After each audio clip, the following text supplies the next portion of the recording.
एक राजा था जिसका नाम रामधन था। उनके जीवन में सभी सुख थे। राज्य का काम काज भी ऐशो आराम से चल रहा था।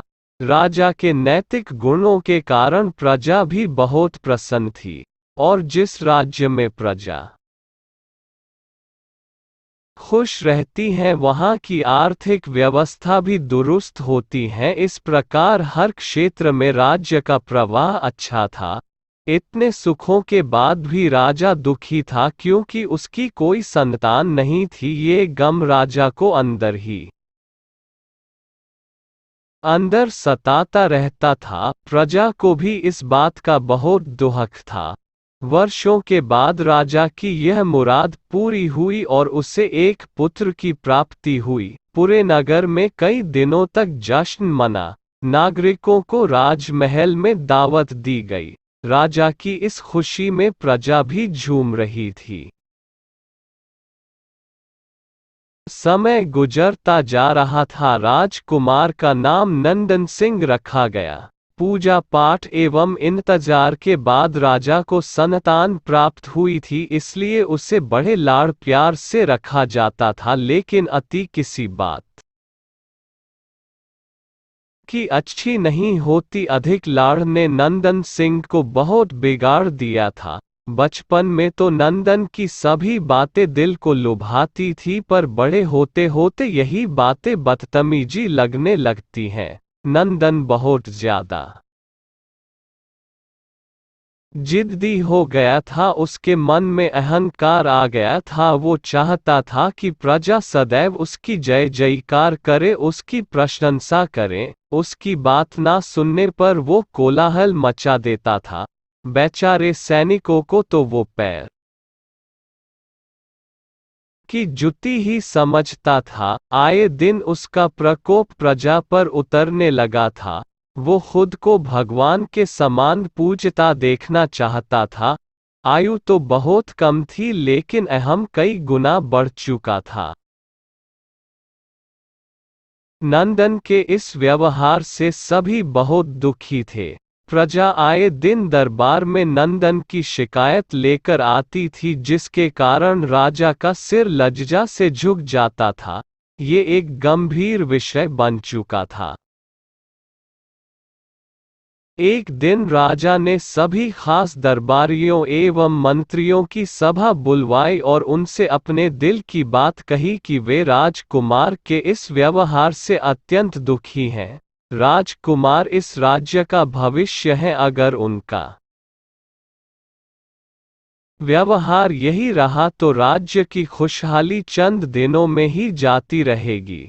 दरबारी राजा को सांत्वना देते हैं और कहते हैं कि आप हिम्मत रखें वरना प्रजा निस्सहाय हो जाएगी। मंत्री ने सुझाव दिया कि राजकुमार को एक उचित मार्गदर्शन एवं सामान्य जीवन के अनुभव की जरूरत है। आप उन्हें गुरु राधागुप्त के आश्रम भेज दीजिए। सुना है वहां से जानवर भी इंसान बनकर निकलता है। ये बात राजा को पसंद आई और उसने नंदन को गुरु जी के आश्रम भेजा। अगले दिन राजा अपने पुत्र के साथ गुरु जी के आश्रम पहुंचे।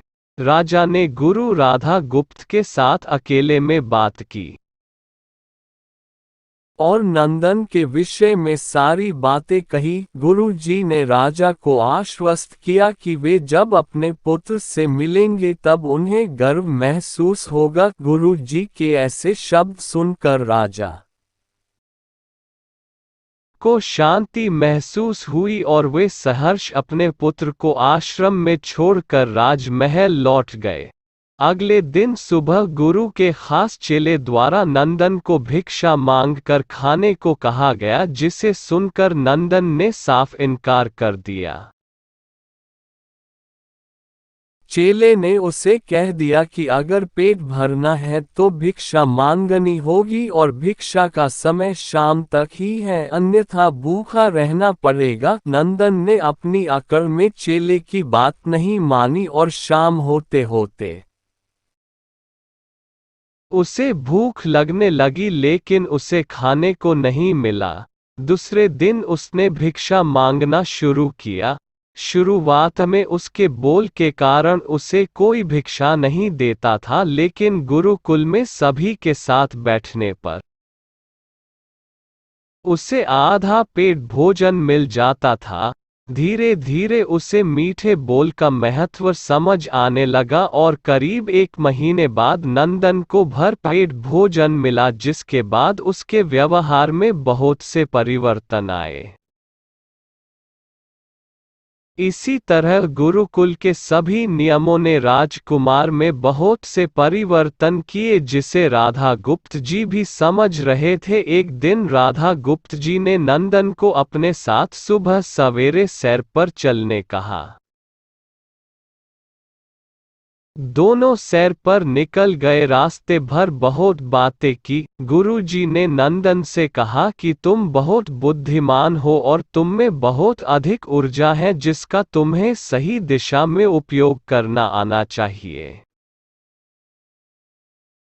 दोनों चलते चलते एक सुंदर बाग में पहुंच गए, जहां बहुत सुंदर सुंदर फूल थे, जिनसे बाग महक रहा था।